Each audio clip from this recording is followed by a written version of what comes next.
ஒரு கவிதை சொல்லலாமா? அள்ளி கைப்பள்ளத்தில் தேக்கிய நீர் நதிக்கு அந்நியமாச்சு.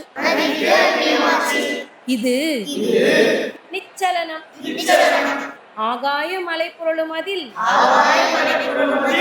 கை நீரை கவிழ்த்தேன். போகும் நதியில் எது என் நீர்?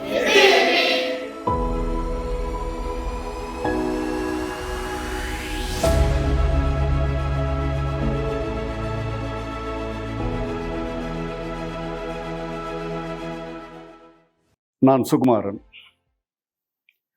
இப்போ 68 வயசு ஆகுது. ஒரு 50 ஆண்டு காலத்தை இலக்கியத்தில் செலவிட்டிருக்கேன். இன்றைக்கு யோசிக்கிற போது அது வியப்பாகவும் மகிழ்ச்சியாகவும் இருக்கு. பொதுவாக எல்லாரும் சொல்லுவாங்க, திரும்பி பார்த்தா என்ன தெரியுதுன்னு. நான் திரும்பி பார்த்தா என்ன சூழ்ந்த புத்தகங்கள் தான் இருக்கு. அதனால் புத்தகங்கள் அப்படின்னு சொல்கிறத விட என்னுடைய நண்பர்கள், நூற்றுக்கணக்கான ஆயிரக்கணக்கான நண்பர்கள் அப்படின்னு நான் சொல்ல விரும்புவேன். நான் ஒரு எளிமையான குடும்பத்திலிருந்து தான் வந்தாள். அப்பா பேர் நாராயணன், அம்மா பேர் தங்கமணி. 2 பேரும் மலையாளிகள். கேரளத்திலிருந்து பிழைப்பின் நிமித்தமாக தமிழ்நாட்டுக்கு சேர்ந்த குடும்பத்தை சேர்ந்தவர்கள். ஆனால் அவங்க சேர்ந்த போது அவர்களுடைய வயது மிக குறைந்த வயது. மிகச்சிறு பிராயத்திலேயே அவங்க தமிழ்நாட்டுக்கு வந்துட்டாங்க, கோயம்புத்தூருக்கு. அதனால் இந்த வாழ்க்கை முழுக்கவும் தமிழர்களாகத்தான் அவங்க வாழ்ந்திருக்காங்க. அம்மாவுக்காவது மலையாளத்தில் பேச தெரியும். அப்பாவுக்கு மலையாளத்தில் பேசினா புரியுமே தவிர அவர் பேசினா யாருக்கும் புரியாது. அம்மாவுக்கு தமிழ் அல்லாத வேறு சில மொழிகளும் தெரியும். கன்னடம், தெலுங்கு, இந்த மாதிரியான மொழிகள். அப்புறம் மிக அற்புதமாக கொங்கு தமிழில் பேசக்கூடிய பெண்மணி. இதெல்லாம் என்னுடைய பின்னணிகள்.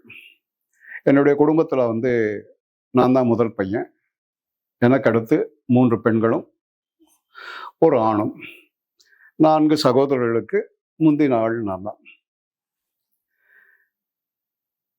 ஆனால் என்னுடைய 9வது மாதத்தில் பிறந்து ஒரு வருடம் ஆகிறதுக்கு முன்னாலேயே என் அப்பாவுடைய சகோதரி அவங்க என்னை தத்தெடுத்து என்று சொல்ல முடியுமான்னு தெரியலை. ஆனால் அவங்க என்னை வளர்த்துறதுக்காக நீலகிரி மாவட்டம் வெல்லிங்டன்கிற பகுதிக்கு கொண்டு போனாங்க. என்னுடைய மாமா அங்கே இராணுவத்தினுடைய துணை பிரிவான MES, மெட்ராஸ் என்ஜினியரிங் சர்வீஸ் அப்படிங்கிறதுல அவர் பணிபுரிந்து கொண்டிருந்தார். அதனால் அவங்க அங்கே என்ன கொண்டு போய் வச்சாங்க. இப்போதும் யாராவது எனக்கு சொந்த ஊர் எது அப்படின்னு கேள்வி கேட்டேன்னா எனக்கு பெரிய குழப்பம் வந்துடும். ஏன்னா அப்பா அம்மா இருந்தது கோயம்புத்தூரில், நான் வளர்ந்தது வெல்லிங்டனில். கண நேர தயக்கத்துக்கு பிறகு தான் கோயம்புத்தூர் அப்படின்னு சொல்ல தோணும். ஆனால் மனதுக்குள்ளே வெல்லிங்டன்கிற ஊர் அப்படியே பதிஞ்சிருக்கு. அங்கே ஒரு 10 வயது வரைக்கும் நான் வளர்ந்துருக்கேன். 1ஆம் வகுப்புல இருந்து 4ஆம் வகுப்பு வரைக்கும் அங்கே தான் படித்தேன். 1ஆம் வகுப்பு அப்படின்னு சொல்கிறதுக்கு முன்னால் அந்த வகுப்பில் சேருவதற்கான வயதுக்கு முன்னாலேயே என்னை கொண்டு போய் பள்ளியில் சேர்த்துட்டாங்க. அதனால் 5 வயதிலே பள்ளி மாணவனாக போனேன். தொடர்ந்து அங்கே படித்தேன். வெல்லிங்டன் இன்றைக்கும் மனதுக்குள்ளே பசுமையாக இருக்கிற ஒரு ஊர். அது பசுமையாக இருக்கிறதுக்கு காரணம் அதனுடைய இயற்கை மட்டும் இல்லை, அந்த மனிதர்களும் சேர்ந்து தான். அங்கே தான் நான் பலதரப்பட்ட மனிதர்களை பார்த்துருக்கேன். எல்லாருக்கும் ஒரு பொது அடையாளம்னு சொல்கிறதுனா மனுஷங்களாக பார்த்தேன் அப்படிங்கிறத தவிர ஜாதியாலேயோ மொழியாலேயோ நிறத்தாலேயோ அந்தஸ்தாலேயோ வகைப்பட்ட மனிதர்களை அங்கே பார்க்கறதுக்கான வாய்ப்பு எனக்கு இல்லை. அப்படி இருந்திருக்குமானால் அது என் பார்வையில் படலை. ஒரு 10 வயதுல 4வது படித்து கொண்டு இருக்கிற போது ஒரு முறை கோயம்புத்தூருக்கு வந்தேன். அப்போ எனக்கு ஒரு தங்கை, என்னுடைய தங்கை இருந்தாங்க. அவங்க வந்து கொஞ்சம் வசதியாகவும் சுகமாகவும் வாழ்வதாக எனக்கு தோன்றியது. அதனால வந்து எனக்கு திரும்ப வெல்லிங்டன் போக வேண்டாம் அப்படிங்கிற ஒரு எண்ணம் ஏற்பட்டது. அதுக்கு காரணம் வந்து என்னதான் வந்து என் அத்தையும் மாமாவும் வந்து ரொம்பவுமே கரிசனமா பார்த்துக்கிட்டாலும், நான் வந்து ஒரு அனாதை பையன் அப்படிங்கிற மாதிரியான உணர்வு தான் எனக்கு தொடர்ந்து இருந்தது. வாழ்க்கை முழுக்க வந்து அந்த உணர்வு இன்னும் தொடர்ந்து தான் இருக்கு. நான் வந்து தனியான ஆள், ஏகாந்தமான ஆள் அப்படிங்கிற ஒரு உணர்வு இன்று வரைக்கும் எனக்கு இருக்கு. அத்தையை பற்றி சொன்னதுனால இன்னும் கொஞ்சம் விரிவாக சொல்லணும். அவங்களுக்கு வந்து மலையாளம், தமிழ் 2 மொழியும் தெரியும். 2 மொழியிலையும் வந்து வாசிக்கிற பழக்கம் இருந்தது. அவங்ககிட்ட இருந்து தான் எனக்கு வந்து வாசிப்பு அப்படிங்கிற இயல்பு ஒட்டிக்கிடுச்சு. ஒரு கட்டத்தில் அவங்க வாசிக்க வேண்டிய வாரப்பத்திரிகை கட்டுரைகளையோ கதைகளையோ நான் வாசித்து காண்பிக்கிற அளவுக்கான ஒரு புலமை வந்து எனக்கு வந்துருச்சுன்னு நினைக்கிறேன். அது தொடர்ந்து வந்து மற்ற பெண்களுக்கும் அவங்களுக்கு வர்ற கடிதங்களை வாசித்து கொடுக்கறது, அப்புறம் என்னுடைய கையெழுத்து அழகாக இருக்கும் அப்படிங்கிறதுனால அவங்களுக்கு கடிதம் எழுதி கொடுக்கறது, இப்படியான இலக்கிய சேவைகள் வந்து அந்த காலத்தில் பண்ணியிருக்கேன். இதெல்லாம் தான் வந்து இலக்கியத்தின்பால் என்னை கொண்டு நகர்த்திய முதல் ஆர்வங்களாக இருக்கலாம் அப்படின்னு இப்போ நான் நம்புகிறேன்.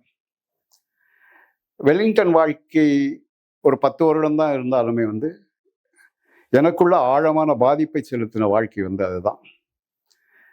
இலக்கியம் சார்ந்து வந்து அடிப்படையான ஆர்வம் வந்து எனக்கு தோன்றியது அங்கே தான். சங்கீதம் குறித்த ஆர்வம் தோன்றினது அங்கே தான். சினிமா பற்றின ஆர்வம் தோன்றினது அங்கே தான். எனக்கு தனிப்பயிற்சி டியூஷன் எடுத்த ஒரு டீச்சர் இருந்தாங்க, பரமேஸ்வரின்னு. அவங்க நல்லா பாடக்கூடியவங்க, பக்தி நிரம்பியவர்கள். அதனால் வாரத்தில் ஒரு நாள் வெல்லிங்டன் பாலசுப்ரமணியர் கோவிலில் வந்து அவங்களுடைய பாட்டு கச்சேரி நடக்கும். என்னையும் அழைச்சிட்டு போவாங்க. திருப்புகழ், தேவாரம், இந்த மாதிரியான பாடல்கள், சில கீர்த்தனைகள், இதையெல்லாம் வந்து சொல்லி கொடுத்தாங்க. அது சரியாகவோ பிழையாகவோ வந்து நான் பாடியிருக்கேன். அதுதான் என்னுடைய முதல் சங்கீத பாடம். சங்கீதமும் அங்கிருந்து தான் ஆரம்பமாகுது. இது இராணுவ பயிற்சி நிலையம் இருக்கக்கூடிய ஒரு இடம் அப்படிங்கிறதுனால அவங்களுக்கான ஒரு சினிமா கொட்டகை அங்கே இருந்தது. அதில் வந்து எங்கள் தெருவில் இருக்கிற எல்லாரும் வந்து படம் பார்க்கலாம். ஏன்னா தெருவில் வசித்தவர்கள் பெரும்பாலானவர்கள் வந்து இராணுவத்தோடு சம்பந்தப்பட்ட பணிகளில் ஈடுபட்டிருந்தவங்க. அப்படி பார்த்த படங்கள் வந்து உண்டு. அங்கே தான் வந்து என்னுடைய சினிமா ஆர்வமும் முதல்ல தொடங்கிச்சு. இன்றைக்கும் வந்து அந்த படங்கள் வந்து எனக்கு ஞாபகத்தில் இருக்கு. லாரன்ஸ் ஆஃப் அரேபியாங்கிற ஆங்கில படம், கண்டம் பிச்சக்கோட்டு அப்படிங்கிற மலையாள படம், திருநீலகண்டர் அப்படிங்கிற தமிழ் படம், இதையெல்லாம் வந்து ஒரே ஒரு சமயத்தில் வந்து பார்த்துருக்கேன். அதே மாதிரி ஹிந்தி படங்களையும் வந்து பார்த்துருக்கேன். அந்த படத்தினுடைய பேர் உடனடியாக நினைவில் இல்லை, சொல்கிறேன். இப்போ இந்த 3 ஆர்வங்கள் தான் வந்து இளமையிலிருந்து என்னோட இன்று வரைக்கும் வந்து தொடர்ந்து வருது. என்னுடைய இளமை பருவத்தினுடைய 2வது பகுதி வந்து கோயம்புத்தூர்ல வந்து தொடங்குது. 4ஆம் வகுப்பு மாணவனா வந்து திரும்பவும் வந்து என்னை பள்ளியில் கொண்டு போய் சேர்த்தாங்க. 5 வயசுலேயே வந்து பள்ளிக்கூடம் சேர்ந்ததுனால வந்து ஒரு வயதுக்கு வந்து முதிர்ந்தவனா இல்லாமல் இருக்கேன் அப்படிங்கிறனால திரும்பவும் வந்து படித்த வகுப்புலேயே வந்து படிக்க வேண்டி வந்தது. சென்ட் ஜான்ஸ் ப்ரிப்பரேட்டரி ஸ்கூல் அப்படிங்கிற கோயம்புத்தூரில் இருக்கிற பள்ளியில் வந்து படிக்க ஆரம்பித்தேன். அது வந்து மைக்கேல் உயர்நிலை பள்ளியினுடைய பாலர் பிரிவு அப்படின்னு சொல்லலாம். அங்கே 5வது முடித்தோன்னா மறுபடியும் 6லிருந்து 11 வரைக்குமான வகுப்புகள் வந்து சென்ட் மைக்கேல் ஸ்கூலில் வந்து படித்தேன். பள்ளி கல்வி வந்து எனக்கு பெரிய திறப்புகளை எல்லாம் தந்தது. ஒரு 6வது 7வது படிக்கிற போது எனக்கு தமிழில் வந்து ஆர்வம் இருந்தது. இந்த ஆர்வம் வந்து முதல்லையே வந்து தொடங்கினது தான். ஏன்னா எல்லாருக்கும் வந்து கடிதம் எழுதி கொடுக்கறது, கதை வாசித்து கொடுக்கறது, அதில் எல்லாமே கிடைத்த சின்ன அனுபவங்கள் வந்து எனக்கு வந்து ஒரு கற்பனை உலகத்தில் கொண்டு போய் விட்டது. நான் ஏற்கனவே அனாதை பையன் அப்படிங்கிற ஒரு உணர்வு எனக்கு இருந்ததுனால என்னுடைய கற்பனை உலகத்தில் வந்து நான் சகலமுமாக இருந்தேன். மிக மகிழ்ச்சிகரமான ஒரு உலகமாக அது எனக்கு இருந்தது. அந்த உலகத்தினுடைய தொடர்ச்சி வந்து கோயம்புத்தூரில் வந்து நான் உருவாக்கி கொண்டேன். படிப்பில் வந்து விருப்பம் ஏற்பட்டது. அதற்கு பெரும் உதவியாக இருந்தவங்க எனக்கு வாய்த்த ஆசிரியர்கள் தான். இப்பவும் நினைவிருக்கிறது வந்து 6வது 7வது படிக்கும்போது வந்து அமல்ராஜ் என்கிற ஆசிரியர் வந்து எங்களுக்கு வகுப்பாசிரியராக இருந்தார். ஆனால் அவர் தமிழ் கற்பிக்கலைன்னாலும் தமிழ் மீது ஆர்வம் உள்ளவர். அதனால தொடர்ந்து வந்து தமிழில் ஏதாவது சில பயிற்சிகள் வந்து கொடுப்பார். சில செய்யுள்களை வந்து கொடுத்து அதனுடைய ஈற்றடியை எழுது அப்படிங்கிற மாதிரி சொல்லுவார். சில செய்யுள்களை மனப்பாடமாக சொல்ல சொல்லுவார். அதை விட முக்கியமாக தமிழில் ஒரு எழுத்தை கொடுத்து அதுக்கான வந்து பல வார்த்தைகளை வந்து சொல்ல சொல்லுவார். உதாரணமாக கா என்கிற எழுத்தில் கொடுத்து கால தொடங்கக்கூடிய பல வார்த்தைகள், யார் மிக அதிகமான வார்த்தைகளை வந்து எழுதுகிறாங்களோ அவர்களுக்கு பரிசு அல்லது பாராட்டு, கைத்தட்டல் கிடைக்கும். அப்படி பல முறை கைத்தட்டல்களையும் சில முறை பாராட்டையும் பல முறை பரிசையும் வந்து வாங்கியிருக்கேன். அது அப்போ எனக்கு உபயோகப்படுமா படாதா அப்படின்னு தெரியலை. ஆனால் பின்னால் கவிதை எழுத வந்தபோது வார்த்தைகளினுடைய தேர்வு தான் கவிதையை வந்து தீர்மானிக்குது அப்படிங்கிற ஒரு எண்ணத்துக்கு வந்து அது கொண்டு வந்து சேர்த்தது. அப்படி இலக்கியத்தில் வந்து மெல்ல ஆர்வம் ஏற்பட்டது, குறிப்பாக கவிதையில்.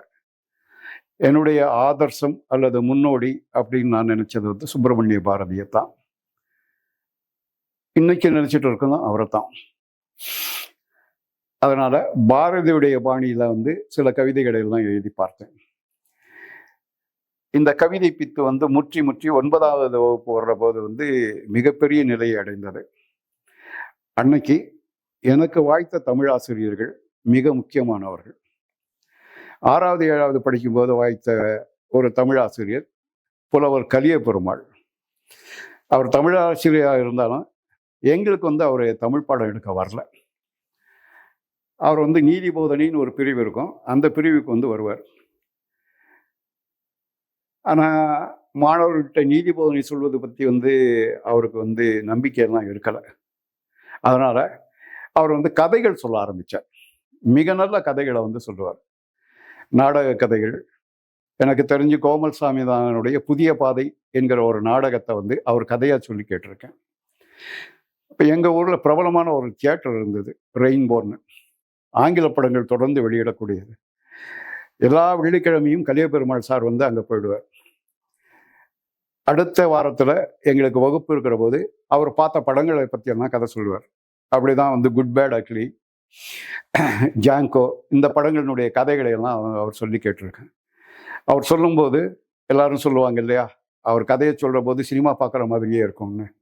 அவர் பார்த்த சினிமாவை இன்னொரு தடவை நம்ம கண் முன்னால் வந்து திரையிடுற மாதிரியான சொல்லுவார். அவரும் வந்து தமிழ் கவிதையில் வந்து அடிப்படையான ஆர்வத்தை வந்து தூண்டினார். ஆனால் கவிதை என்ன அப்படின்னு வந்து பிடிபடலை. பாப்லோ நெரூடா சொல்கிற மாதிரி அது எந்த வயசில் வந்தது, எப்படி வந்தது, எங்கேருந்து வந்தது அப்படின்னு தெரியாமல் இருந்தபோது நான் ஒரு கவிதை எழுதினேன். அது தமிழொழியுடைய கவிதையை வந்து அடியொற்றி எழுதியது அல்லது நகல் எடுத்து எழுதியது. அது புத்தரை மையமாக கொண்ட ஒரு கவிதை. அதில் சில வரிகள் வந்து எனக்கு ரொம்பவுமே வந்து மகிழ்ச்சி தந்தது. சந்தனம் தேக்கு மரங்கள் வந்தனம் செய்து வளைந்து தந்தனத்தோம் என்றாடுமே சாக்கியர் புகழ் நின்றாடுமே அப்படின்னு ஒரு கவிதை. அதை அடியொற்றி வந்து நானும் எழுதினேன். அந்த வரிகளையே வந்து அபகரித்து பயன்படுத்தி கொண்டேன். அதை பார்த்த எங்களுடைய தமிழாசிரியரான புலவர் மருதவாணன் வந்து சந்தனம் வளைந்தாடுவதை பார்த்துருக்கியா அப்படின்னார். இல்லை அப்படின்னு. அப்புறம் எதுக்காக எழுதுன அப்படின்னா, கவிதையில தானங்க ஐயா அப்படின்னா, கவிதையிலையும் பொய் சொல்லக்கூடாது அப்படின்னு. அது வந்து எனக்கு கவிதையை பற்றின அடிப்படையான ஒரு பாடத்தை சொல்லிச்சு.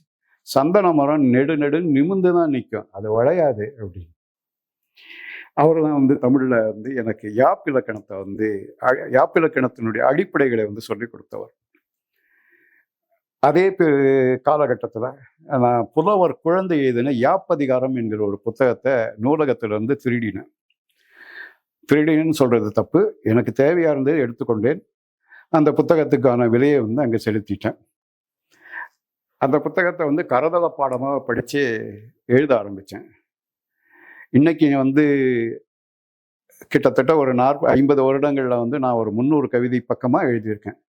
ஆனால் அந்த 2 ஆண்டுகளில் வந்து நான் 500 மரபு கவிதைகளுக்கு மேலே எழுதியிருந்திருப்பேன்னு நினைக்கிறேன். ஆனால் பின்னால் ஒரு கட்டத்தில் அதுவெல்லாம் கவிதைகள் இல்லை அப்படின்னு பண்ணும்போது அதன் மீதான உரிமையை வந்து நான் திறந்துட்டேன். அவர் ஒருத்தர். இன்னொரு ஆசிரியர் வந்து எங்களுக்கு வகுப்பாசிரியராகவும் அறிவியல் ஆசிரியராகவும் இருந்தார், சோமசுந்தரம்னு. அவருக்கும் தமிழ் ஆர்வம் உண்டு. அவர் வந்து தமிழ் எம்ஏ வந்து படித்தார். அவருடைய எம்ஃபில் பேப்பரை எழுதினது வந்து அவர் இல்லை, நான் தான். அந்த அளவுக்கு வந்து இலக்கிய ஆர்வத்தை வந்து அவர் தூண்டிவிட்டார். அவர் தான் வந்து எனக்கு மெல்ல மெல்ல வந்து அரசியல் கட்சிகளோட பங்கை பற்றியும் அரசியலை பற்றியும் தெரிவித்தவர். எங்கள் அப்பாவை பற்றி சொன்னேன் இல்லையா, எங்கள் அப்பா வந்து கோவை மாநகராட்சியினுடைய மின்சார பிரிவினுடைய ஊழியராக இருந்தவர். அந்த காலத்தில் வந்து நகராட்சி தான் வந்து மின் விநியோகத்தை நடத்திட்டு இருந்தது. முனிசிபாலிட்டி தான் வந்து எலக்ட்ரிசிட்டி டிஸ்ட்ரிபியூட் பண்ணும். கோயம்புத்தூர், கரூர், பொள்ளாச்சி, தஞ்சை அந்த 4 நகராட்சிகள் தான் வந்து அந்த டிஸ்ட்ரிபியூஷன் ஒர்க்கை வந்து பண்ணிட்டு இருந்தது அப்படிங்கிறது இப்போ நினைவில் இருக்கு. அப்பாவுக்கு வந்து அந்த தொழிலை ஒட்டி வந்து தொழிற்சங்கத்தில் வந்து ஆர்வம் இருந்தது. அதனால் வீட்டுக்கு வந்து அடிக்கடி வெள்ளை தாளில் சிவப்பில் அச்சடிக்கப்பட்ட செய்தி அறிக்கைகள், துண்டு அறிக்கைகள் எல்லாம் வரும். அதை வந்து தொடர்ந்து வந்து படிச்சுட்டு இருப்பேன். எங்கள் அப்பாவை பற்றி எனக்கு சொல்லக்கூடிய 2 நல்ல சித்திரங்கள் வந்து அது சார்ந்தது தான். நான் முன்னையே சொன்னேன் இல்லையா, நான் வந்து எங்கள் அப்பா கிட்ட வந்து விலகி வளர்ந்தவன் அப்படிங்கிறனால அவர்கிட்ட வந்து பெரிய ஒட்டுதல் எனக்கு இல்லை. அவருக்கும் அப்படித்தான். ஆனால் முதல் முறையாக எனக்கு நினைவில் இருக்கிறது வந்து அவரை பார்க்கறதுக்காக வெல்லிங்டன்லேருந்து வந்தபோது அவர் வீட்டில் இல்லை. எங்கே அப்படின்ன போது ஆஃபீஸுக்கு போயிருக்காருன்னு. நான் அந்த ஆஃபீஸை தேடி போனேன். அன்னைக்கு வந்து பணி நாள் இல்லை. மின்சார தொழிலாளர்கள் எல்லாரும் வந்து வேலை நிறுத்தத்தில் ஈடுபட்டிருந்தாங்க. எங்கள் அப்பா வந்து ஒரு கருப்பு துணியை வாயில் கட்டிக்கிட்டு மௌன விரதத்தில் நடுவில் உட்காந்துருந்தார். அதுதான் எங்கள் அப்பாவை பற்றி இருக்கிற என்னுடைய மிக அழகான படங்களில் ஒன்று. 2வது படம் வந்து மோசமான படம். ஒரு தடவை அவர் வெல்லிங்டன் வந்திருந்தார். அவரை பார்த்த உடனே நான் ஓடி போய் வந்து அவர் காலை கட்டிக்கிட்டேன். அவருக்கு அதில் பெரிய விருப்பம் இல்லை போல இருக்கு. என்னை வந்து விலக்கி கொஞ்சம் தள்ளி விட்டார். நான் ஒரு இடத்துல சரிந்து விழுந்தேன். திரும்ப அவர்கிட்ட நெருங்க தோணலை. வாழ்க்கை முழுக்க வந்து அவர்கிட்ட நெருங்கிறதுக்காக உணர்வு வந்து எனக்கு ஏற்படவே இல்லை. இது 2 தான் எங்கள் அப்பாவை பற்றி இருக்கிற.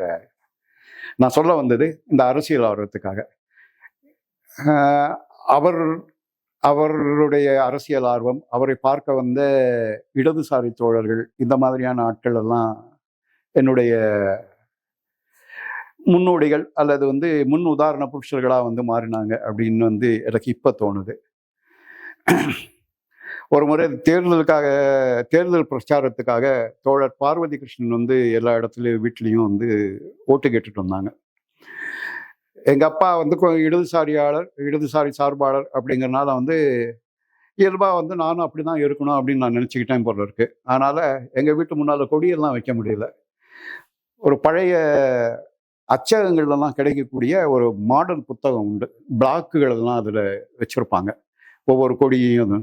அதில் இருக்கிற ஒரு சிவப்பு கொடியை வந்து கட் பண்ணி வெட்டி வந்து எங்கள் கூரையில் வந்து வச்சுருந்தேன்.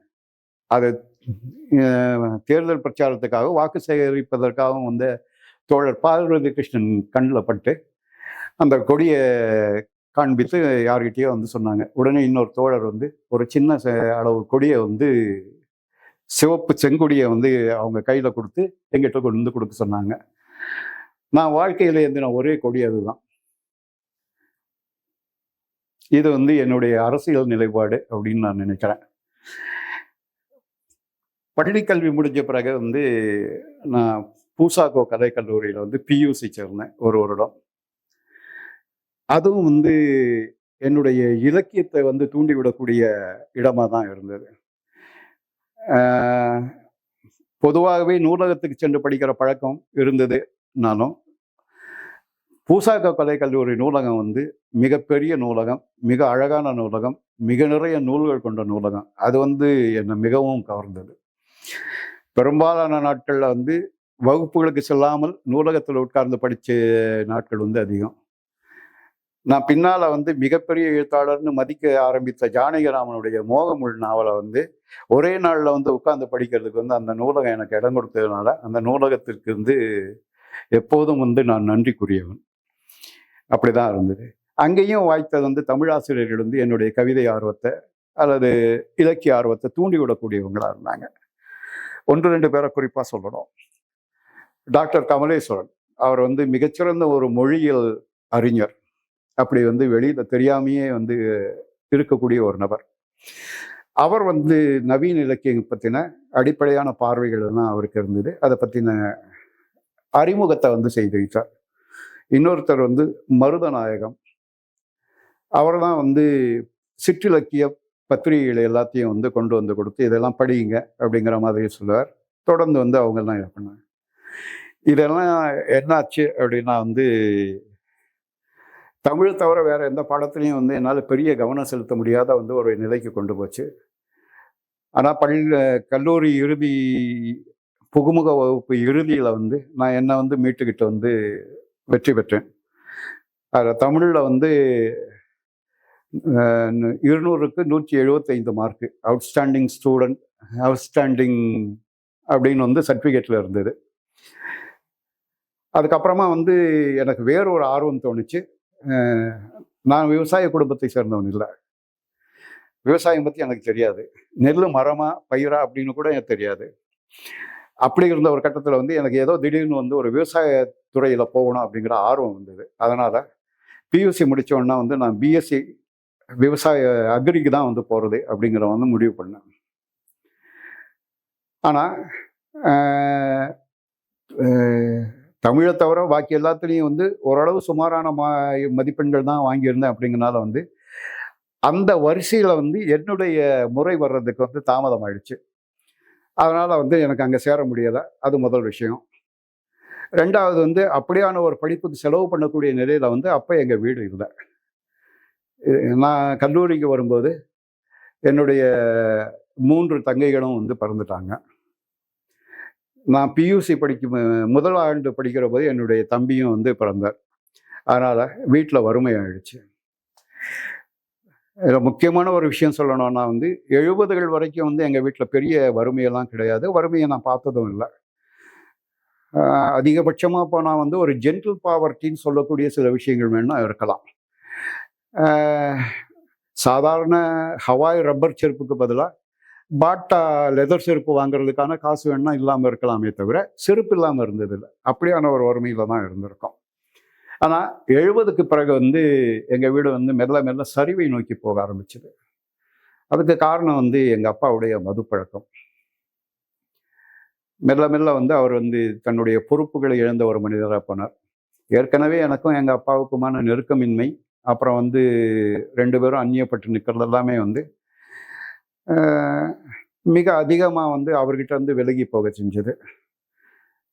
அப்புறம் இந்த மூத்த பிள்ளை அப்படிங்கிற ஒரு முத்திரை வந்து நம்ம மேலே இருக்கு இல்லையா, அது ஒரு பொறுப்பை தருது இல்லையா. அந்த முத்திரைக்கும் இந்த விலகி நிற்கிறதுக்கும் நடுவில் இருக்கிற போராட்டம் தான் என்னுடைய ஆதாரமான விஷயமா இருந்தது. அதை வந்து பின்னால் வந்து இலக்கியத்திலும் வந்து கொண்டு வந்திருக்கேன்னு நினைக்கிறேன். என்னுடையது மட்டும் இல்லை, 70களை ஒட்டின காலத்தில் வந்து 2ஆக வந்து பார்க்கலாம். 65லேருந்து 75 வரைக்குமான அந்த 10 ஆண்டு காலம் வந்து உலகம் முழுக்கவுமே வந்து சிக்கல்களும் நெருக்கடிகளும் நிரம்பிய காலம். அரசியல் ரீதியாக, பொருளாதார ரீதியாக, சமூக ரீதியாக வந்து சிக்கல்கள் நிரம்பிய காலம். தனி மனித ரீதியாகவும் பெரிய நெருக்கடிகள் எல்லாம் இருந்த காலம். வேலையின்மை, இந்த மாதிரியான பிரச்சனைகள், தொழில் சங்க பிரச்சனைகள், தொழிலாளர்களுக்கான தொழில் உறுதியின்மை அப்படிங்கிற மாதிரியான பிரச்சனைகள் எல்லாமே இருந்த ஒரு காலம். அப்படிங்கிற போது அது எனக்குள்ள வந்து பாதிச்சுது. எனக்கு இருக்கிற தனிப்பட்ட பிரச்சனையும் வந்து அது சேர்ந்தது. இது ரெண்டும் தான் வந்து என்னுடைய கவிதையினுடைய ஆதார சுருதியை வந்து உருவாக்கினது. அப்படிதான் வந்து துக்கங்களை சார்ந்த ஒரு கவிஞனா மாறினேன். அப்புறம் ரொம்ப அடிப்படை தோன்றது வந்து மனிதன் வந்து துக்கப்படுவதற்காகவே வந்து படைக்கப்பட்டவன் அப்படின்னு தான் தோணுது. ஆனால் அதை மீறுவதற்காக அவன் செய்கிற செயல்கள் தான் அவனுடைய வாழ்க்கையை அர்த்தமாக்குகிறது. மொத்தமான வந்து மனித வாழ்க்கையை அர்த்தமாக்குகிறது. எனக்கு விவசாய கல்லூரியில் இடம் கிடைக்கல. அப்படிங்கிற போது நான் வந்து விலங்கியல் கற்கலாம் அப்படிங்கிற மாதிரி வந்து இது பண்ணேன். எங்கள் ஊரில் வந்து கொங்கு நாடு கலைக்கல்லூரின்னு ஒரு கல்லூரி வந்து புதிதாக வந்து உருவாகி வந்தது. அந்த கல்லூரியில் வந்து படிக்கலாம் அப்படின்றதுக்காக இதை பண்ண போது அப்போது இருந்த ஒரு அறிவியல் அறிஞர், உயிரியல் விஞ்ஞானி கோவிந்தராஜலோன்னு, அவர் வந்து நுண்ணுயிரிகளை ஆராய்ச்சி பண்ணிட்டு இருந்தவர். அவர் எங்களுடைய கல்லூரி விழா ஒன்றுக்கு வந்தபோது நான் தான் வரவேற்புரை பேசினேன். நான் பேசின வரவேற்புரை இலக்கியத்தரமாக இருந்ததுன்னு அவர் மகிழ்ந்து, என்ன உதவி வேணாலும் கேளுங்க தம்பி அப்படின்னு சொல்லிட்டு போயிருந்தார். அதனால் அவர்கிட்ட எனக்கு வந்து ஒரு ஜுவாலஜி சீட் வாங்கி தர முடியுமா அப்படின்னு ஒரு கடிதம் எழுதினேன். இந்த ஒத்தை வரி வேண்டுகோளை வந்து நான் வந்து ஒரு 7 பக்கத்துக்கு கடிதமாக நீட்டியிருந்தேன்.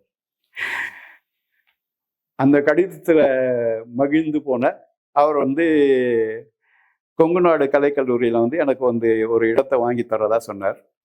ஆனால் வீட்டினுடைய நிலைமை வந்து அதை அனுமதிக்கிறதுக்கா இல்லை.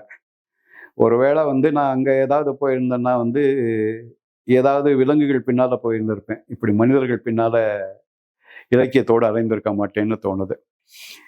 அப்படி அந்த படிப்பு வந்து ஓராண்டு வந்து எனக்கு இடைவெளி விட்டது. பிறகு வந்து மறுபடியும் பூசாக்க கலைக்கல்லூரியை வந்து ரசாயன பிரிவில் வந்து சேர்ந்தேன். அந்த காலத்தில் வந்து என்னுடைய வகுப்பு தோழனாக இருந்த சீனிவாசன் என்கிற நண்பர், அவர் வந்து நல்லா பாடக்கூடியவர்.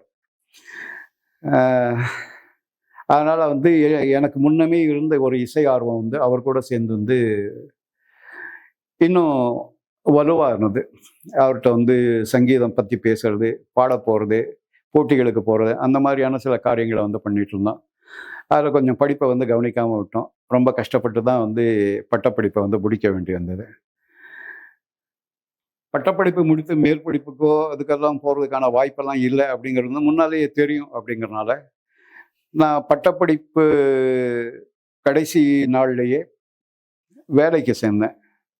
அது வந்து ஒரு தொழில் விற்பனை பிரதிநிதியாக வந்து வேலைக்கு சேர்ந்தேன். கோயம்புத்தூர் வந்து ஒரு தொழிற்சாலை நகரம்.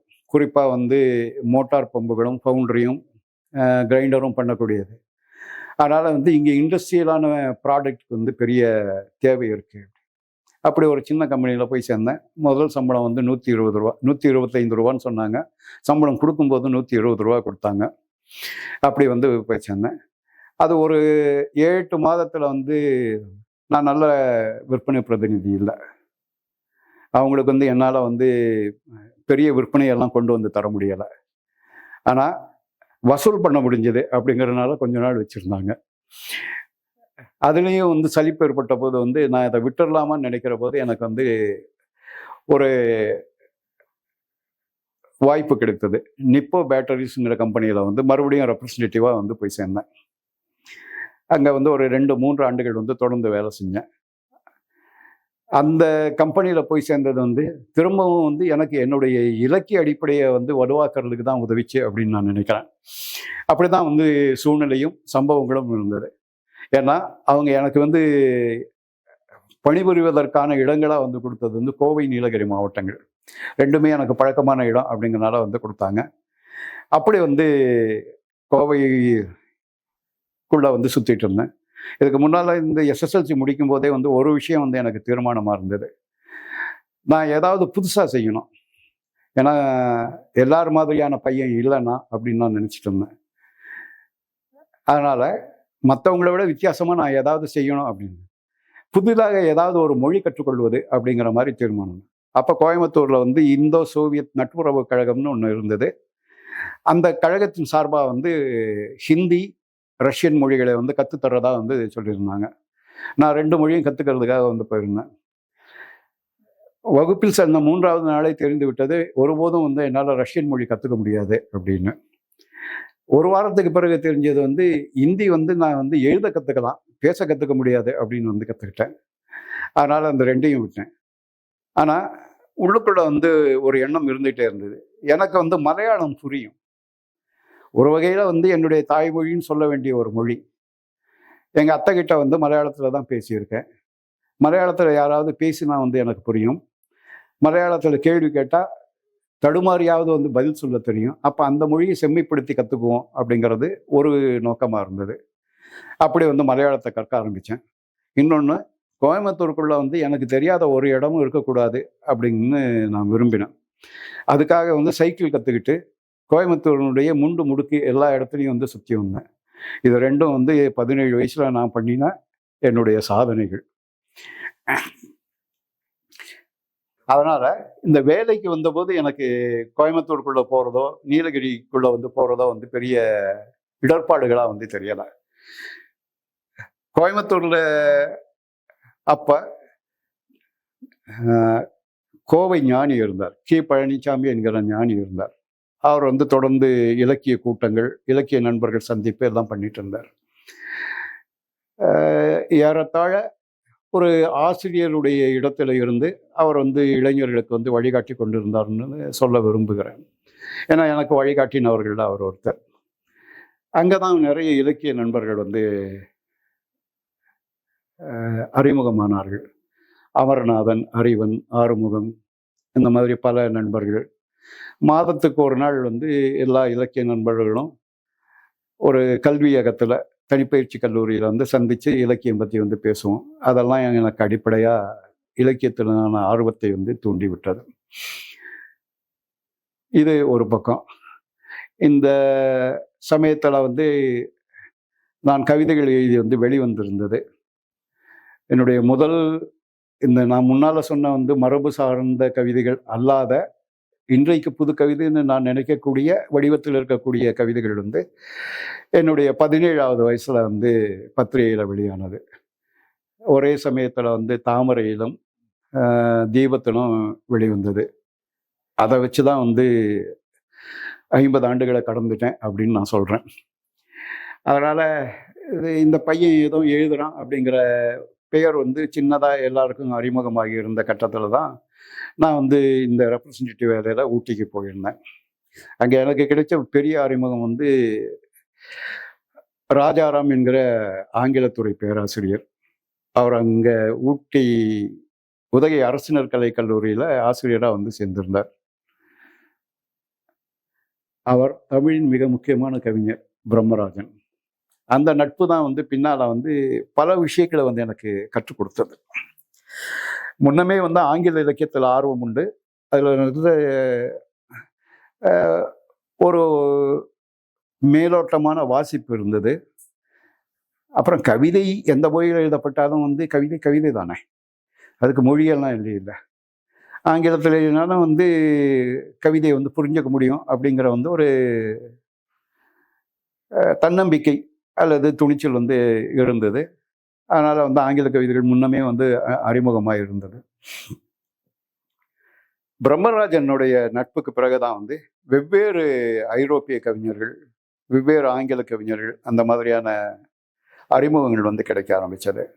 அதே போல வந்து மேற்கத்திய இசை பற்றின விரிவான அறிமுகமும் அவர் மூலமா தான் வந்து நடந்தது. இலக்கியத்தில் ஆர்வம் இருந்தாலும் கவிதை தான் என்னுடைய ஊடகம் அப்படின்னு நான் தேர்ந்தெடுத்துக்கிட்டது என்ன அளவுல முக்கியமானதுன்னு நினைக்கிறேன். 2 காரணங்களுக்காக. ஒண்ணு, என்னுடைய சோம்பேறித்தனம். ஒரு சிறுகதையோ கட்டுரை எழுதுறது வந்து மிக நீளமா வந்து செய்ய வேண்டி வருமே அப்படிங்கிறதுனால வந்து கவிதை வந்து. 2வது மிக முக்கியமான காரணம் வந்து வேற எதுலையும் சொல்ல முடியாத ஒன்றை கவிதையில சொல்ல முடியும் அப்படிங்கிற அசைக்க முடியாத நம்பிக்கை. இது வந்து தமிழ் இலக்கியம் வந்து எனக்கு தந்தது. என்னுடைய பள்ளி கல்வி கல்லூரி ஆசிரியர்கள் பற்றி சொன்னேன். எல்லாருமே வந்து தமிழ் மீது வந்து பெரும் காதல் உள்ளவர்கள். அந்த காதல் வந்து எனக்கும் வந்து பரவியது. அதனால தமிழ்ல கொஞ்சம் விரிவாகவே படிக்கிறதுக்கான வாய்ப்பு வந்து எனக்கு இருந்தது. நான் சொன்ன புலவர் மருதவாணன், இன்னொரு புலவரான புலவர் கோவிந்தன், இவங்க கிட்டெல்லாம் வந்து நான் சில நூல்களை வந்து பாடம் கேட்டிருக்கிறேன். பாடம் கேட்கறதுன்னா வந்து படிக்கிறது இல்லாமல் நாம் படிக்கிறதுக்கு வந்து அவங்க உரை சொல்லுவாங்க, அதற்கான விளக்கம் சொல்லுவாங்க, அதனோடு ஒப்பிடக்கூடிய மற்ற இலக்கிய தரவுகளை வந்து தருவாங்க. அந்த மாதிரி அதில் 2 விஷயங்கள் வந்து அடிப்படையாக நான் நம்பினேன். தமிழ் கவிதையை பொறுத்த வரைக்கும் வந்து வாழ்க்கையை மீறின வந்து ஒரு கவிதை இல்லை அப்படின்னு நான் நம்பினேன். 2வது, தமிழ் கவிதை எல்லாருக்கும் புரியக்கூடியது, அதில் புரியாதது ஒன்றும் இல்லை அப்படின்னு நம்பினேன். சங்க இலக்கியமோ அல்லது பின்னால் வந்த எந்த இலக்கியமோ வந்து வாழ்க்கையை தான் அடிப்படையாக பேசுது அப்படிங்கிற உறுதியான நம்பிக்கை வந்து எனக்கு இருக்கு. அதே மாதிரி அது புரியாத முறையில் எழுதப்பட்டிருக்கிறதோ அல்லது புரியக்கூடாது என்று எழுதப்பட்டிருக்கிறதோ அல்ல அப்படிங்கிறத நான் நம்புகிறேன். அது புரியாமல் போகிறதுக்கு வந்து அந்தந்த காலத்தில் புழங்குகிற மொழியோ வெளிப்பாட்டு முறையோ காரணமாக இருக்கலாமே வந்து அடிப்படையினுடைய கவிதை குணம் அல்ல அப்படின்னு நான் நம்பினேன். இந்த தெளிவை எனக்கு ஏற்படுத்தினவர் வந்து எனக்கு கொஞ்சம் முன்னால் எழுதின அல்லது என்னுடைய சக கவிஞர்னு நான் நம்புகிறேன் ஆத்மானம். இது வந்து கவிதை சார்ந்து சொன்ன தெளிவு. அதே போல அது உள்ளடக்கம் சார்ந்த தெளிவையும் வந்து நான் வந்து வருத்தி கொண்டேன். அப்போ எங்கள் ஊரில் வந்து வானம்பாடிகளுடைய கவிதை இயக்கம் வந்து பிரபலமாக இருந்தது. அந்த கவிதைகளை வந்து ஒரு வாசகனா ஒரு கவிதை ஆர்வலனா நான் தொடர்ந்து கவனிச்சுட்டு தான் இருந்தேன். ஆனால் அந்த கவிதைகள் வந்து என்னை பாதிக்கலை அப்படின்னு தான் வந்து சொல்லணும். அது சமூக அக்கறை உள்ள கவிதைகள் அப்படிங்கிறத வந்து நான் ஏற்றுக்கொள்கிற போதே சமூக அக்கறை அப்படிங்கிறது வந்து என்ன அப்படிங்கிற கேள்வியும் எழுந்தது. அப்போ தனிமனித அக்கறைன்னு ஒன்று இருக்கா அப்படிங்கிற கேள்வியும் எழுந்தது. 2ம் தனித்தனியாக இருக்கவும் ஒன்றாக இருக்கவும் கூடும் அப்படிங்கிறத வந்து கண்டுபிடிச்சேன். ஒரு சமூக பிரச்சனை ஒரு தனி மனிதனையும் பாதிக்கும். ஒரு தனி மனிதனின் பிரச்சனை சமூகத்தையும் வந்து அலைக்கழிக்கும் அப்படிங்கிற விஷயம். இந்த 2ஐயும் இணைக்கக்கூடிய ஒரு புள்ளியைத்தான் வந்து என்னுடைய கவிதையினுடைய இடமாக வந்து நான் தேர்ந்தெடுத்து கொண்டேன். கவிதை பற்றின தெளிவு இதெல்லாமே இருந்ததுனாலேயே நான் அதிகம் எழுதலைன்னு நினைக்கிறேன். மிக குறைவாக தான் வந்து எழுதியிருக்கேன். ஒரு 20-25 கவிதைகள் எல்லாம் சேர்ந்த போது என்னுடைய நண்பரும் சிறுகதை ஆசிரியருமான விமலாயித்த மாமல்லன் வந்து இதை ஒரு புத்தகமாக கொண்டு வரலாம் அப்படிங்கிற ஒரு யோசனையை முன் வச்சார். அப்போ அவரும் இளம் எழுத்தாளர். அவருடைய சிறுகதை தொகுப்பு வந்திருந்தது. அதுக்கு நான் தான் முன்னுரை எழுதியிருந்தேன். அந்த புத்தகத்தை வந்து அவரே அச்சகத்தில் கொண்டு போய் அந்த புத்தக உருவாக்க வேலை முழுக்க வந்து அவர் தான் செஞ்சு அந்த புத்தகத்தை கொண்டு வந்தார். ஸோ இந்த முன் அனுபவம் இருக்கிறதுனால என்னுடைய கவிதை தொகுப்பையும் கொண்டு வரலாம் அப்படின்னு தைரியமாக வந்து சொன்னார். அவர் அப்படி சொல்லலை அப்படின்னா நான் வந்து முதல் தொகுப்பை வந்து அப்போ கொண்டாந்துருக்க மாட்டேன் அல்லது தாமதமாக வந்திருக்க கூடும். கவிதைகளை அனுப்பி வச்சதோடு வந்து என்னுடைய வேலை வந்து தீர்ந்துருச்சு. அதுக்கான தொகையை வந்து அனுப்பினேன். அந்த புத்தகம் முழுக்கவுமே வந்து அவர் தான் வந்து வேலை பார்த்து இது பண்ணார். அதில் வந்து சில நண்பர்கள் கிடைத்தார்கள். பின்னால் பதிப்புத்துறையில் வந்து ஈடுபட்ட வசந்தகுமார், பஷீர் அப்படிங்கிற நண்பர்கள். அதன் மூலமாக சில ஓவியர்களுடைய அறிமுகம் ஏற்பட்டது. ஆதிமூலம், ஆர்பி பாஸ்கரன், இந்த மாதிரியான ஓவியர்களுடைய அறிமுகம் ஏற்பட்டது. அந்த புத்தகம் அச்சடித்து வந்து அன்றைக்கெல்லாம் வந்து 1000 காப்பி வந்து அடிக்கிறது, ஒரு 100 காப்பி வந்து அதிகப்படியாக அடிக்கிறது, அதை பத்திரிகைக்கு அனுப்புறதுக்கு. எனக்கு தெரிந்து வந்து ஒரு 1000 காப்பி விற்கிறதுக்கு தமிழில் வந்து ஒரு 5 வருடமாவது ஆகும். ஆனால் இந்த தொகுப்பு வந்து ஒரு ஆண்டுக்குள்ளாகவே வந்து 1000 காப்பிகளை வந்து விற்று தீர்ந்தது.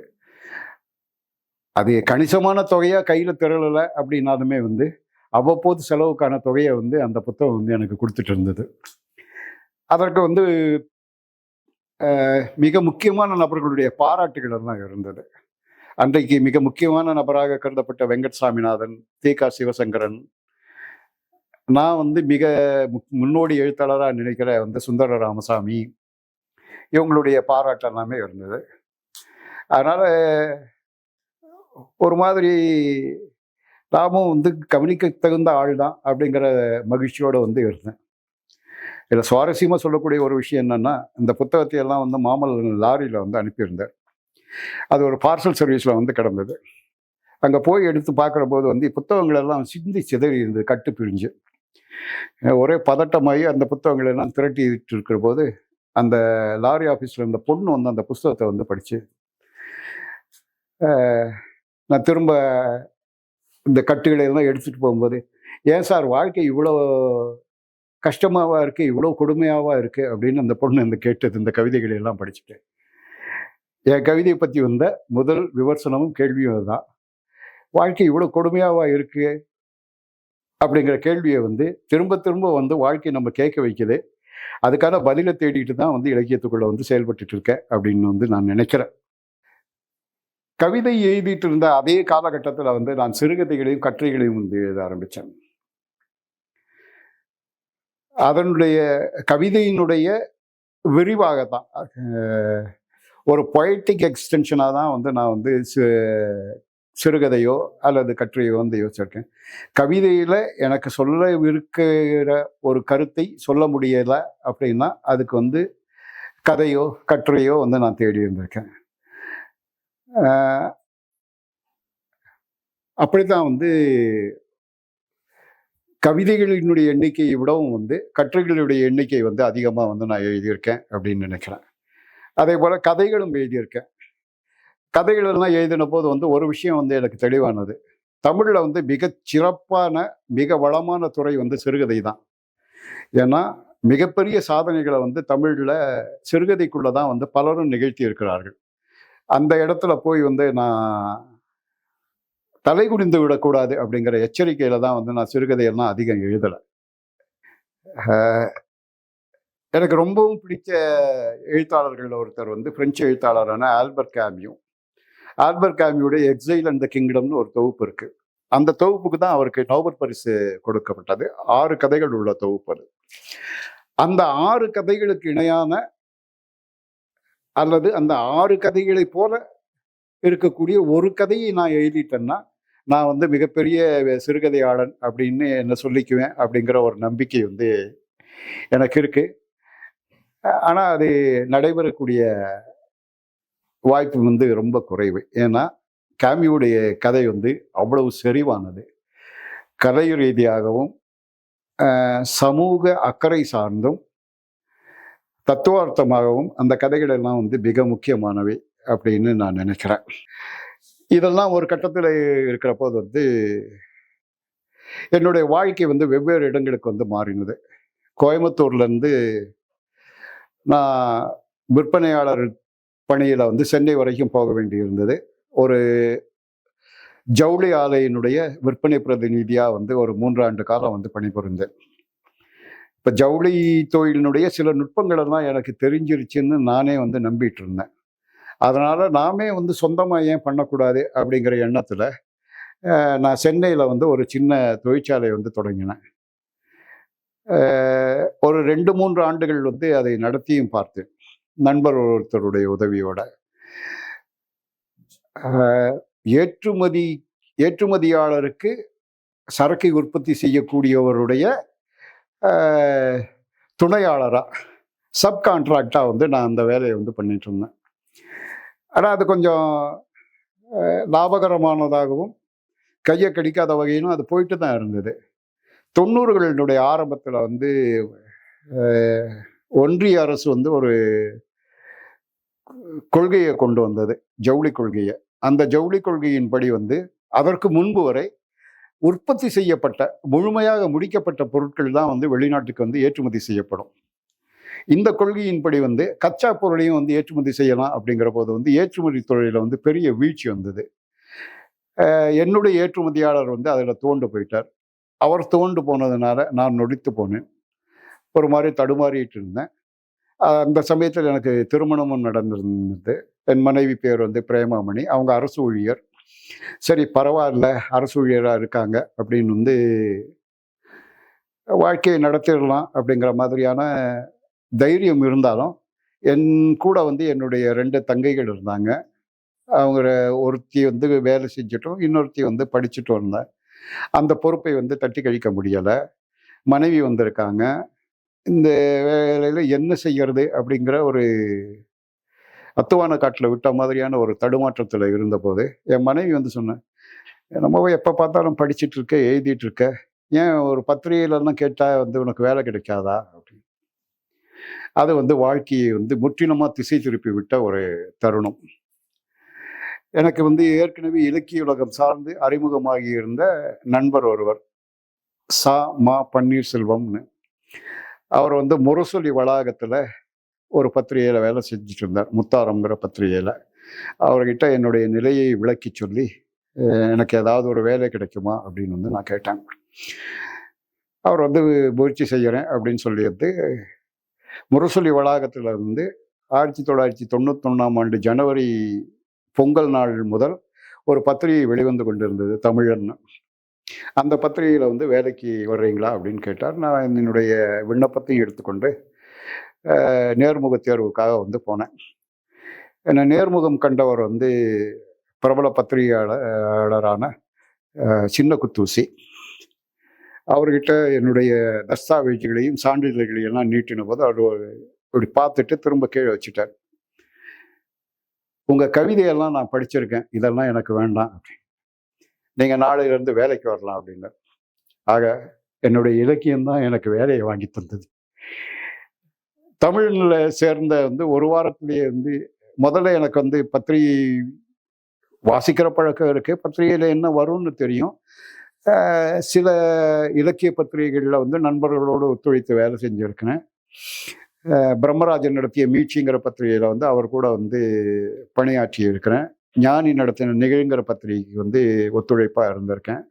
ஆனால் இதெல்லாமே வந்து ஒரு பெரும் பத்திரிகைக்கு போதுமானது அல்ல.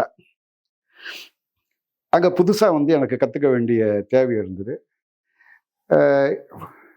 இயல்பாகவே வந்து ஒரு விஷயத்தை கற்றுக்கிறதுல வந்து எனக்கு ஆர்வம் உண்டு அப்படிங்கிறனால ஒரு வாரத்துக்குள்ளே வந்து அந்த வேலைகளை வந்து மெல்ல மெல்ல வந்து கற்றுக்கொண்டேன். அப்படி கற்றுக்கொண்டு இருக்க வேண்டாம்னு வந்து அந்த ஒரு வாரம் முடிகிற போது தான் எனக்கு தெரிஞ்சுது. ஏன்னா எல்லா வேலையும் நம்ம தலையில் கொண்டு வந்து சுமத்திட்டாங்க. ராசி பலன் வரலைன்னாலும் நான் தான் பொறுப்பு, வெப்பதட்ப நிலை வரலைன்னாலும் நான் தான் பொறுப்பு, இன்றைய சினிமாங்கிற பகுதி வரலைன்னாலும் நான் தான் பொறுப்புங்கிற மாதிரி ஆயிடுச்சு. ஆனால் அது வந்து ஒரு பெரிய பயிற்சியாக இருந்தது. பல்லாயிரம் ரூபாய் செலவு செய்து வந்து ஒரு ஜேர்னலிஸ்டிக் கோர்ஸில் கற்றுக்கிறத விட வந்து ஒரு 15 நாளில் வந்து நான் அந்த விஷயங்களை வந்து கற்றுக்கிட்டேன். நான் வந்து தேறிட்டேன் அப்படின்னு தெரிஞ்சுக்கிட்டதும் வந்து அப்படியான ஒரு விஷயத்துல தான். அந்த பத்திரிகைக்கு வந்து பொறுப்பாசிரியர் வந்து முரசொலி செல்வம், அண்மையில் காலம் சென்ற முரசொலி செல்வம். அவர் ஒரு நாள் வந்து நான் எழுதின ஒரு கட்டுரையை வந்து பார்த்தார். அந்த அந்த பத்திரிகைக்கு பொறுப்பாசிரியர், முரசொலிக்கு பொறுப்பாசிரியராகவும் தமிழன் பத்திரிகைக்கு பொறுப்பாசிரியராகவும் இருந்தவர் வந்து பஷீருங்கிறவர், ஆமா பஷீர். அந்த ஆசிரியர் குழுவில் வந்து சின்ன குத்துசி, அலையோசை பரசுராமன், இந்த மாதிரியான முதிர்ந்த பத்திரிகையாளர்கள்லாம் இருந்தாங்க. ஆனால் ஒரு நாள் வந்து பஷீர் என்கிட்ட வந்து நீங்கள் ஒரு எடிட்டோரியல் பேஜ் எழுதுங்கன்னாரு. தலையங்க கட்டுரை எழுத சொன்னார். நான் தாய்லாந்தில் அப்போ வந்து கலவரங்கள் எல்லாம் நடந்துட்டு இருந்ததை வச்சு வந்து தாய்லாந்தில் என்ன நடக்கிறதுன்னு ஒரு கட்டுரை எழுதினேன். அதை பார்த்துட்டு முரசொலி செல்வம் வந்து, நீங்கள் எத்தனை காலமாக பத்திரிகை துறையில் இருக்கீங்க அப்படின்னு. இல்லை, ஒரு 31வது நாள் தான் ஆயிருக்கு அப்படின்னு. அப்புறம் பஷீரை அழைச்சி ஏதோ பேசினார். இனி எடிட் பேஜை வந்து அவரே எழுத சொல்லுங்க அப்படின்னார். அது எனக்கு ஒரு பெரிய சிறப்பாக இருந்தது. என்ன ஒரு மாதிரி அவ்வளோ விருப்பமின்மையோடு சேர்ந்த ஒரு தொழிலில் வந்து காதலிக்கிறதுக்கு வந்து அது ஒரு பெரிய இதாக இருந்தது. அந்த பத்திரிகை வந்து அந்த வருடமே செப்டம்பர் மாதம் முப்பெரும் விழாவோட வந்து மூடு விழா கண்டது. அது ஒரு பெரிய அதிர்ச்சி எங்களுக்கு. ஏன்னா அந்த பத்திரிகை வந்து ஏற்கனவே திமுகவுக்கு வந்து கட்சி பத்திரிகையாக வந்து முரசொலி இருக்கு. தமிழன் வந்து ஒரு பொது பத்திரிகையாக வரணும் அப்படிங்கிறது தான் வந்து அதனுடைய உரிமையாளரான கலாநிதி மாறன் ஆசைப்பட்டார். இண்டிபெண்டன்ட் இங்கிலீஷில் வந்துட்டு இருந்த ஒரு பத்திரிகை மாதிரி இருக்கணும்னு நினைச்சார். ஆனால் தமிழக சூழலில் வந்து அப்படியான ஒரு பத்திரிகைக்கு வந்து வாய்ப்பு இல்லை. அது திரும்பவும் இன்னொரு வர்ணத்தில் வந்த முரசொலியாக இருந்தது. அப்படிங்கிற போது வந்து அதுக்கான விற்பனை இல்லை.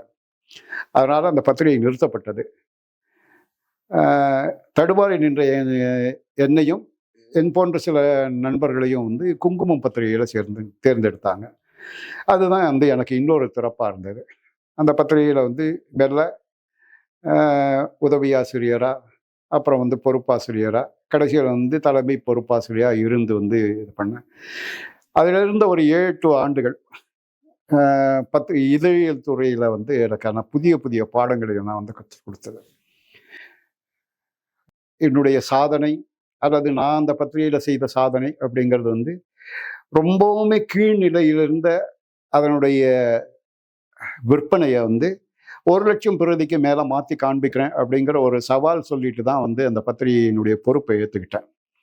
அதுக்காக நான் கேட்டுக்கிட்ட 2 விஷயங்கள் வந்து, ஒன்று, எல்லா இதழ்லையும் நான் கவிதை வந்து வெளியிடுவதற்கு அனுமதி வேண்டும், புத்தக மதிப்புரை வெளியிடுவதற்கு அனுமதி வேண்டும் அப்படின்னு.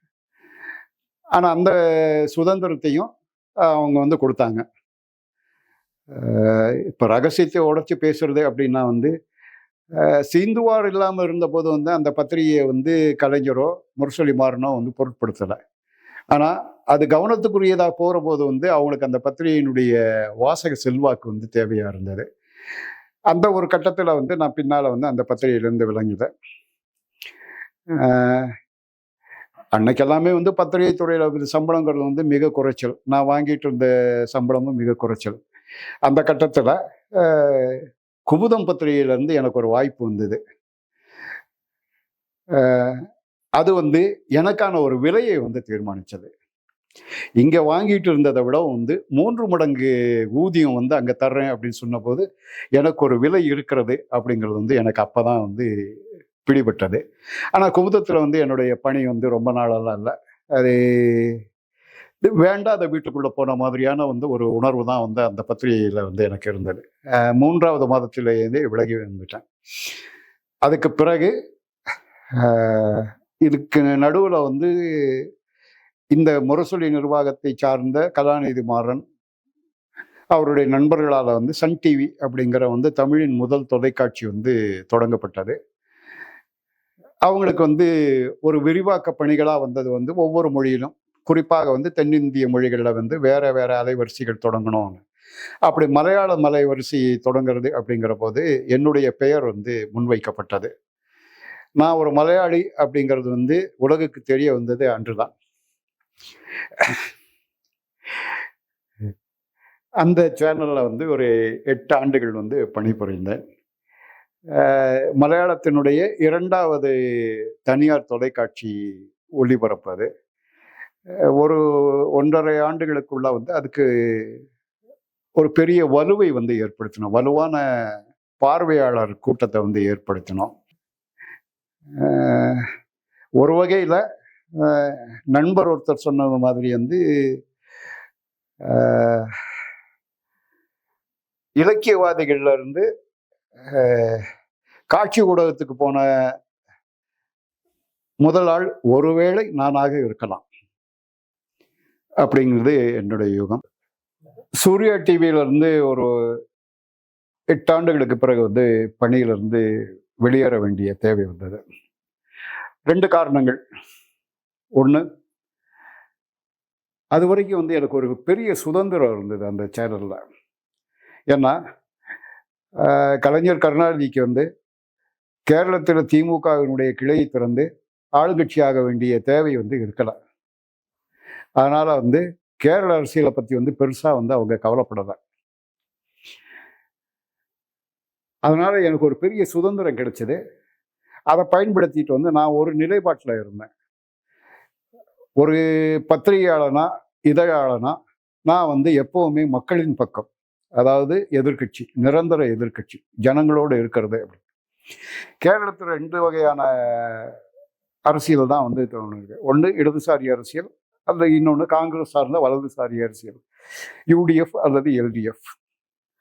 யூடிஎஃப் ஆட்சியில் இருக்குமானால் நான் வந்து எல்டிஎஃப், எல்டிஎஃப் ஆட்சியில் இருக்குமானா நான் யூடிஎஃப் அப்படிங்கிற ஒரு சுதந்திரத்தை வந்து நான் அனுபவிச்சுட்டு இருந்தேன்.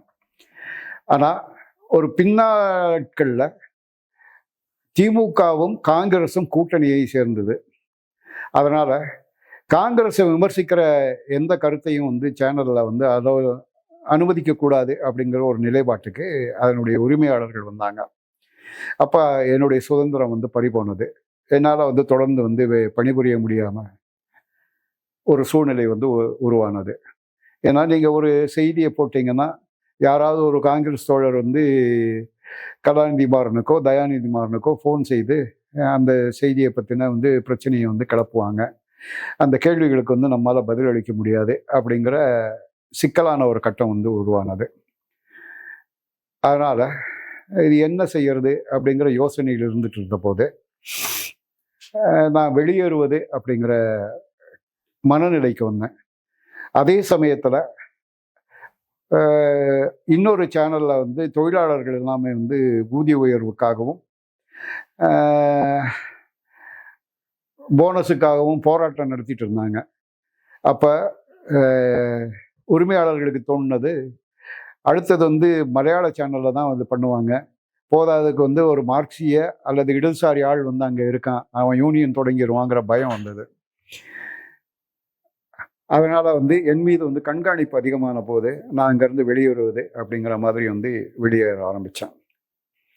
அதற்கு பிறகு நான் வந்து பதிப்பு துறையில் பண்ணேன். என்னை ரொம்பவும் பாதித்த நபர்களில் ஒருத்தர் வந்து சுந்தர ராமசாமி. அவர் உயிரோடு இருந்த காலத்தில் வந்து ஒவ்வொரு மாதமும் அவரை பார்ப்பதை வந்து ஒரு வேலையாக வச்சுருந்தேன். சரியாக சொல்கிறதுன்னா, நான் விற்பனை பிரதிநிதி வேலையை எடுத்துக்கிட்டதே இந்த மாதிரி எழுத்தாளர்களை பார்க்கறதுக்காக தான். ஏன்னா வேலை நிமித்தமாக போகிற போது பல எழுத்தாளர்களை சந்திக்க முடியும் அப்படிங்கிற ஒரு வாய்ப்பு அதில் இருந்தது. அப்படி பல எழுத்தாளர்களையும் தேடி தேடி வந்து போய் பார்த்துருக்கேன். சுந்தர ராமசாமியை மாதத்துக்கு ஒரு முறை வந்து சந்திக்கிறது வந்து வழக்கமாக இருந்தது. அதனால் அவருடைய அந்த நட்பு சார்ந்து காலச்சோடு என்கிற பத்திரிகை கூட வந்து எனக்கு சின்ன அளவுக்கான உடன்பாடெல்லாம் இருந்தது. நான் இப்போ வேலையை விட்டு இருக்கிறேன் அப்படிங்கிற போது காலச்சோடினுடைய இன்றைய ஆசிரியரும் உரிமையாளரும் நிர்வாக இயக்குனருமான கண்ணன் வந்து காலச்சோடில் வந்து சேர சொன்னார். காலச்சோடினுடைய பதிப்பக பணிகளில் வந்து பங்கேற்று கொண்டேன். 2009 2013 மார்ச் வரைக்கும் அந்த பதிப்பக பணிகள் மட்டும்தான் வந்து பார்த்துட்டு இருந்தேன். 2013 மார்ச்சில் காலச்சோடினுடைய பொறுப்பாசிரியர் அப்படிங்கிற பொறுப்பை ஏற்க வேண்டிய கட்டாயம் வந்து எனக்கு ஏற்பட்டது. அன்னையிலிருந்து இன்ன வரைக்கும் வந்து அந்த பத்திரிகையினுடைய பொறுப்பாசிரியராக செயல்பட்டு வருகிறேன். இதற்கு நடுவில் தான் வந்து நான் பண்ணியிருக்கிற இத்தனை சாகசங்களும் நடைபெற்றிருக்கு இந்த வாழ்க்கையில். வெவ்வேறு கட்டத்தில் வெவ்வேறு மாதிரி இருந்திருக்கேன். ஒரு காலத்தில் வந்து முழுக்கவுமே வந்து எழுத்தாளனாக இருந்திருக்கேன், கவிஞனாகவே இருந்திருக்கேன், பத்திரிகையாளனாக இருந்திருக்கிறேன். இதெல்லாமே வந்து நடந்திருக்கு.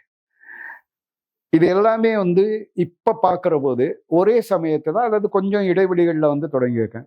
முதல் கவிதை எழுதின அதே காலகட்டத்தில் முதல் கதையும் எழுதியிருக்கேன், கட்டுரையும் எழுதியிருக்கேன், முதல் மொழிபெயர்ப்பையும் செய்திருக்கிறேன். இது ஒரு பகுதி. இதில் வந்து 2 விஷயங்கள் வந்து எனக்கு சொல்லணும்னு தோணுது. ஒன்று வந்து எனக்கு வந்து இசை மீது ஏற்பட்ட ஆர்வம். நான் முன்னாலே சொன்னது வந்து எங்களுடைய பரமேஸ்வரி டீச்சர் சொல்லி கொடுத்து கொஞ்சம் இசையில் வந்து ஆர்வம் ஏற்பட்டது. அது பின்னால் கோயம்புத்தூருக்கு வந்த பிறகு வந்து கல்லூரி படிப்பு தொடர்ந்து கொண்டு இருந்த போது வந்து சங்கீதம் கற்றுக்கிறதுக்கு அப்படின்னு முயற்சி பண்ணோம். நானும் என்னுடைய நண்பர் சீனிவாசனும் ஒரு டீச்சர்கிட்ட வந்து சங்கீதம் கற்றுக்கிறதுக்காக வந்து போனோம். சீனிவாசன்கிற பேரும் சுகுமாரன்கிற பேரும் வந்து எதையாவது குறிக்கும் அப்படின்னா நீங்கள் வந்து ஊகித்து எடுத்துக்கொள்ளணும். சீனிவாசனுக்கு வந்து அவங்க வந்து கற்றுத்தர்றேன் அப்படின்னு சொன்னாங்க. உனக்கு மட்டும் வேற ஒரு வாத்தியாரை பார்த்து சொல்லட்டா அப்படின்னாங்க. எனக்கு அது புரியலை. ஸோ நமக்கு அதுக்கான தகுதி இல்லை போல இருக்கு அப்படிங்கிறது. அப்படி வந்து என்னுடைய சங்கீத பயிற்சி வந்து அப்படியே நின்றுடுச்சு. ஆனால் சங்கீத ஆர்வம் வந்து தொடர்ந்தது. எங்கள் ஊரில் வந்து ராகசுதான்னு வந்து ஒரு ஹால் உண்டு கோயம்புத்தூரில். அங்கே ஒரு தடவை கச்சேரி நடந்துட்டு இருந்தது. இதுக்குள்ளே வந்து எனக்கு சங்கீதத்தினுடைய விருப்பம் கூடி கூடி நண்பர்களுடைய உதவியோடு அல்லது நண்பர்களுடைய தூண்டுதல் பேரில் நிறைய பாடல்களை கேட்கறது, வானொலியில் கேட்கறது, அதெல்லாமே வந்து தொடர்ந்து நடந்துட்டு இருந்தது. இந்த ராகசுதா ஹாலில் வந்து ஒரு முறை எம்டி ராமநாதன் வந்து பாடிட்டு இருந்தார். அப்போ நான் அந்த ஹால் முன்னால் வந்து போயிட்டு இருந்தேன். எங்கிட்ட வந்து டிக்கெட் வாங்குறதுக்கான காசு கிடையாது. ஆனால் யாராவது உள்ளே போகும்போதும் வரும்போதும் வந்து அந்த கதவு திறக்கும், ராமநாதனுடைய குரல் வந்து எனக்கு கேட்கும். அதை ஒரு 10-15 நிமிஷமா வந்து அந்த சபா நிர்வாகி பார்த்துட்டு இருந்திருப்பார் போல இருக்கு. அப்புறம் என்னை கூப்பிட்டு வந்து விசாரிச்சார், எதுக்காக இங்கே நிற்கிற அப்படின்னு. நான் எம்டிஆர் பாட்டை கேட்கறதுக்காக நிற்கிறேன் அப்படின்னு. எம்டி ராமநாதனுடைய பாட்டுங்கிறது வந்து கர்நாடக சங்கீத உலகத்திலேயே வந்து மிக அரிதாக கேட்கப்படுகிற ஒரு பாட்டு. அதை கேட்கறதுக்காக ஒருத்தன் வந்திருக்காங்கிற போது வந்து அவருக்கு ஆச்சரியமா இருந்திருக்கணும். அதனால கதவை திறந்து முன் வரிசையில் கொண்டு போய் உட்கார வச்சார். அன்றைக்கு வந்து எனக்கு கிடைச்ச சந்தோஷத்துக்கு இணையான சந்தோஷத்தை வந்து பிறகு வந்து நான் வந்து அடையலை. அப்படி வந்து என்னுடைய சங்கீத ஆசைகள் வந்து மெல்ல மெல்ல உருவானது. இன்னொரு ஆசையான வந்து இன்னொரு ஆர்வம் வந்து சினிமாவில் இருந்தது. ஒரு 78, 79களினுடைய இறுதியில் கோயம்புத்தூரினுடைய முதல் திரைப்பட சங்கம் ஃபிலிம் சொசைட்டியை நாங்கள் தான் தொடங்கினோம். அதன் மூலமாக வந்து பல படங்கள் பார்க்கறதுக்கான வாய்ப்பு வந்து எங்களுக்கு கிடைச்சது. வெவ்வேறு படங்கள் வந்து இப்போ திரையிட்டு இருக்கணும். ஒரு 3 ஆண்டுகள் வந்து தொடர்ந்து நடந்தது. அதுக்கு நான் தான் வந்து பொருளாளராக இருந்தேன். அப்படிங்கிறதுனால வந்து அந்த படம் சில அனுபவங்களை வந்து தந்தது. நாங்கள் அந்த திரைப்பட சங்கத்தின் சார்பாக 6வதாக திரையிடப்பட்ட படம் வந்து சத்யஜித் ராயுடைய சார்ல தான். அந்த படத்தை திரையிடுறதுக்கு வந்து எங்கள் கையில் வந்து காசு கிடையாது. தியேட்டருக்கு வந்து வாடகை கொடுக்கணும். அப்போ கணபதி என்கிற ஒரு இடத்துல இருந்த வேலன்கிற ஒரு தியேட்டரில் தான் அந்த படத்தை இது பண்ணிட்டு இருந்தோம். அதுக்கு வந்து தியேட்டருக்கான வந்து அந்த கட்டணத்தை வந்து கொடுக்கறதுக்கு வந்து எங்கள் கையில் இல்லை. ரொம்ப தடுமாறிட்டு வந்து எங்கள் அம்மா கிட்ட கேட்டபோது எங்கிட்ட தான் காசு இல்லை அப்படின்ட்டாங்க. அப்படி வந்து பெரிய மெம்பர்ஷிப்பும் கிடையாது சொசைட்டிக்கு. ஆனால் எங்களுக்கு அந்த படத்தை போட்டே ஆகணுங்கிற வந்து நிர்பந்தம்.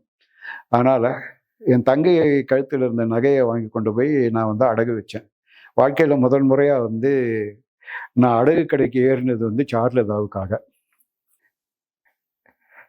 அது வந்து மிகுந்த மகிழ்ச்சியோட வந்து நான் வந்து சத்யஜித் ராயை நேரில் பார்த்தபோது இந்த தகவலை வந்து சொல்லியிருக்கேன். அவர் அதை கேட்டுட்டு வந்து ஒரு நிமிடம் இப்படி திரும்பி பார்த்தா இருக்கு இல்லையா, அந்த பார்வை வந்து இன்னும் வந்து கண்ணுக்குள்ளே இருக்கு. அது ஒரு விஷயம். அதிலிருந்து தான் வந்து சினிமாவை பற்றின ஆர்வங்கள் வந்து தொடர்ந்து வர ஆரம்பிச்சது. சினிமாவை தொடர்ந்து பார்க்கறது. நான் வந்து சினிமா அடிப்படையில் வந்து ஒரு கலை அப்படின்னு நம்புகிறேன். அது ஒரு தொழில்நுட்பமும் வியாபாரமும் இருந்தாலும் வந்து நான் வந்து சினிமாவை வந்து மிக முக்கியமாக ஒரு கலை அப்படின்னு, சினிமாவை கலையாக எடுத்துக்கிட்ட ஆட்கள் தான் வந்து எனக்கு மிக முக்கியமானவர்களாக இருக்காங்க.